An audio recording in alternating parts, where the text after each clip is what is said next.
Your house is not just a building, it's a place of soul, an energy field, a sphere of mercy. But here is the truth that many refuse to admit. It's not always the walls that protect. It's the people we let in. There are presences that bless a place, and others which darken it without you understanding why. Sudden arguments, permanent fatigue, blessings that fly away. And sometimes you look out to accuse. But the imbalances came from within.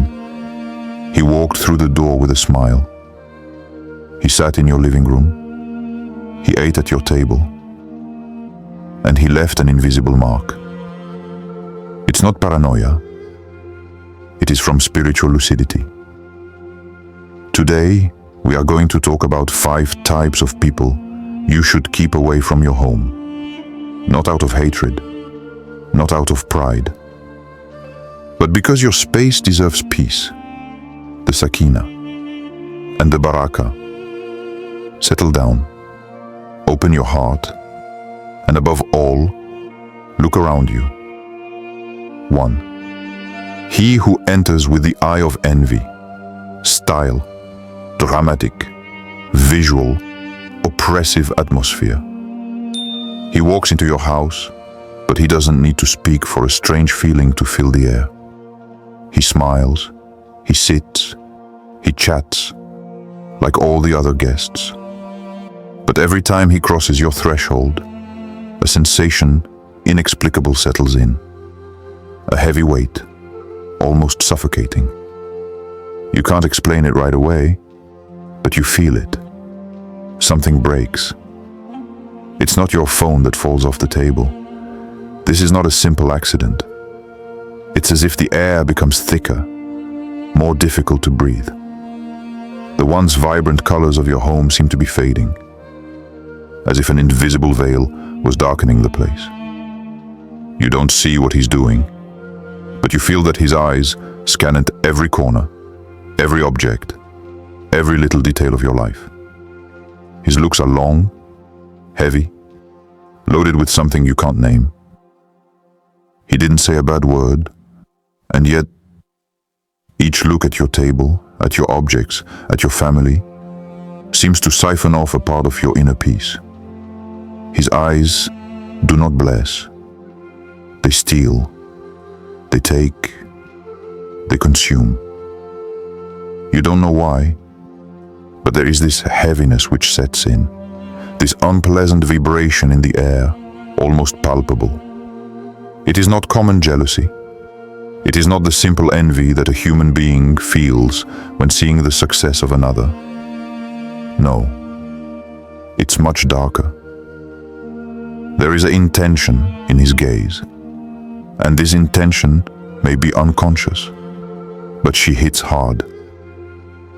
It is the eye which hurts without touching. In Islam, we often speak of of the evil eye, al-ain, this form of malicious energy which penetrates through the gaze without anyone seeing it coming. This harm can take a form as subtle as the simple presence of an intense gaze, but the damage is very real. You know, that feeling that something is wrong, that you are like exhausted, that your mind seems tired for no reason. The material losses that follow one another, a worsening of your mood, and maybe even unexpected arguments with those you love. It's this look that causes all this. But sometimes you shouldn't try to confront it. You should not engage in confrontation. Just do not open the door again. Islamic wisdom invites us to protect our homes, to preserve our inner peace, to be vigilant against those who do not come with good intentions. Don't make the mistake of thinking everything is harmless. What seems harmless at first glance can, in reality, be a subtle but persistent source of destabilization. If you feel this presence, this heaviness that invades your space, then do what you need to do to protect yourself. Close the door to the looks that come to harm you, even without words. You're not paranoid.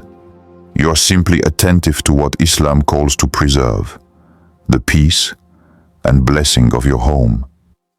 When you are sensitive to invisible signs, you know that sometimes it is wiser to close the door before it turns into a trap. And remember, the eye can break without touching too. The one who talks too much about you outside style, confidential, calm tone, atmosphere of gentle betrayal. He comes into your house, he's smiling, he sits down, he eats. Everything seems normal. You offer your hospitality, you share your stories, you laugh together. It's a moment of complicity, a moment of tranquility. Nothing seems to indicate that this meeting could have consequences. Yet, as soon as he walks through your door, something changes. He left, but your intimacy is no longer the same. What was meant to be protected, reserved for your home, becomes a topic of conversation in an outer circle. You realize that what you thought was a private moment has been exposed to strangers, shared without restraint. Confidences, personal details, little flaws in your life. All this becomes material for discussion for those who are not part of your inner circle. And the pain is not immediate, but it settles, gentle and persistent. Every word he said in another context becomes a shard of glass who hurts you little by little. Each word turned against you like an invisible dagger. Where you thought you were surrounded by trust, you find yourself in a space where vulnerability invites itself without your knowledge. Every piece of information you thought was private becomes an easy target.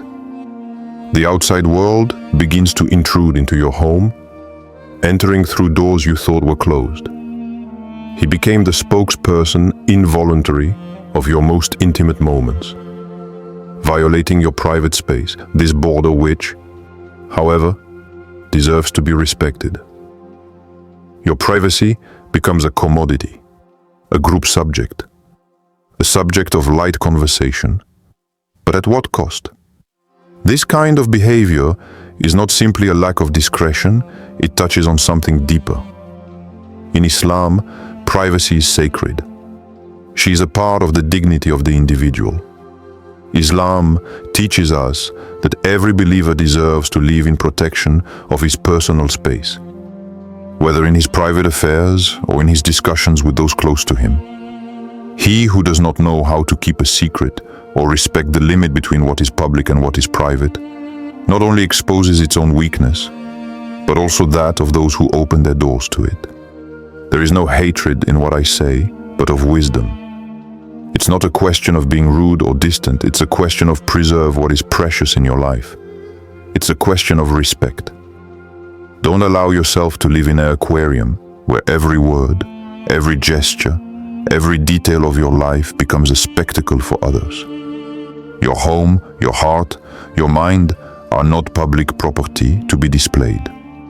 These are private spaces, to be protected with sincere vigilance. Islam invites us to be discreet, to preserve our privacy and not fall into the trap of verbal exhibitionism. Anyone who does not know how to keep a secret is not worthy of being part of your peaceful space, because every word they say can give rise to problems, malicious chats, or interference in your personal balance. This is not a question of malice, but of protection of what belongs to you. It's time to understand that some people have no place in your sacred circle. 3. He who has no barakah in his steps, style, symbolic, spiritual, mystical atmosphere. He enters quietly, but as soon as he crosses the threshold of your door, the air becomes thick, almost palpable. An imperceptible change at first, like a wave that distorts the surface of the water without us paying attention to it. Then suddenly, The children start crying for no apparent reason, and you find yourself in a dispute, useless with your spouse, when everything was fine before. And wait, an inexplicable feeling sets in, a sudden fatigue, a feeling of emptiness. You can't explain it, but you know deep down inside you that something is wrong. It is his presence. She imbalanced everything, as if an invisible cloud fell on your home, removing the light and the peace. There are people who carry within them a divine light, a blessing that emanates from their presence. They bring peace of the blessing. But there are others, less visible, which carry a black cloud with them. This one, he doesn't say anything. He doesn't do anything obviously wrong, but everything he touches seems turned off. The calm becomes storm. The blessing becomes vide. The peace evaporates, as if a dark energy enveloped every corner of your home. It is a discreet chaos, a silent but very real disruption. He is not just another guest. He is the one who disrupts the harmony of your sacred space without even intending to do so. In Islam, the concept of blessing, this divine blessing which pours out on believers and their homes, is essential. Sakina, the spiritual peace, the serenity which invades the hearts of Muslims, is a precious gift. But some individuals come with negative energies which disrupt this balance. They are like sources of imbalance who invite themselves where tranquility should reign. A believer's home is intended to be a sacred place of sakina, and refuge where the soul finds rest, a space of blessing and harmony. It is not a place where unknown forces come to disturb the balance, sow seeds of discord and spiritual fatigue. The believer is called to be attentive, to feel energies, even those that are not visible. This spiritual perception, much deeper than simple intuition, is a gift which allows us to detect these negative presences which interfere with our living space. We must learn to feel the atmosphere that is created around you, to observe the peace or the perturbation that a guest, even without wanting to, can bring with him. It is imperative not to let these energies strange take root at home. Far from you, these beings who come to darken the light of your home, because your home is a place of sakina, a place where you should feel the blessing from Allah, not confusion. Preserve your space, protect it from energies that are not in harmony with your spiritual quest, because everything that disturbs this harmony also disturbs your soul. 4. He who criticizes, compares, and divides style, intense, rhetorical, oratorical tone. He doesn't just come to visit. He is not there to share a moment of conviviality, nor to exchange smiles. He comes to scrutinize, to observe every detail of your space, of your life, like a silent judgment. His words are not those of a friend, but those of a judge. Why are you doing it like that? At home, we do better. You should change that. These sentences are not advice. They are not suggestions. They are outbursts of judgment, arrows that stick into the confidence you had in your own environment. He doesn't say it clearly, but he sows discord in your mind, in your home, with subtle insinuations which, however, create a fracture deep. His criticisms do not stop at one aspect of your life. They cross all areas. Your lifestyle, your way of raising your children, the organization of your home. Each of his words is a little seed of doubt. And this doubt is not trivial. It takes root slowly, but surely, in the soul fertile of your mind. It gives rise to questions where there were none. It pushes you to ask yourself if you are really doing things well, if you are up to the task, if you are not wrong somewhere. And little by little, this doubt eats away at the foundations of your relationship, of your parenthood, of your peace. It creates cracks in what you thought was solid, harmonious, balanced. Every thought he has sown begins to blossom and divide what was unit. Islam teaches us the importance of sincere consultation. Ask for opinions, ask questions, but always in a spirit of respect and love. It is not forbidden to seek advice, but Islam reproves the free review, the one that only judges, divides, and harms self-esteem. The one who criticizes without concern the impact that he can have on the other. The one who allows himself to compare what is respondent to what is external, to judge without understanding, is not an ally. He is a disruptive, a spoilsport who seeks not to improve but to destructure. In a world where we all seek to grow in peace, in balance, and in the blessing of Allah, he who does not know how to respect the choices of others, who transforms a simple visit into a destructive analysis, has no place. The one who compares your interior to its exterior, the one who looks at your house, your family, your life with the eyes of a critique constant, is not worthy of your attention, neither from your table nor from your tea. He does not deserve to enter a sacred space where love and peace should reign. 5. He who enters without faith or respect, style, serious, reminder atmosphere, spiritual warning. He crosses the threshold of your door without modesty, without any consideration for the purity of the sacred space you created. He doesn't greet, doesn't even say regards. He presents himself as if everything is normal, but his lack of respect is felt in every gesture.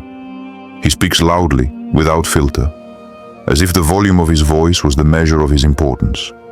He lights the music without any embarrassment, as if this place, your home, was a street fair. It pollutes the air that you strive to purify.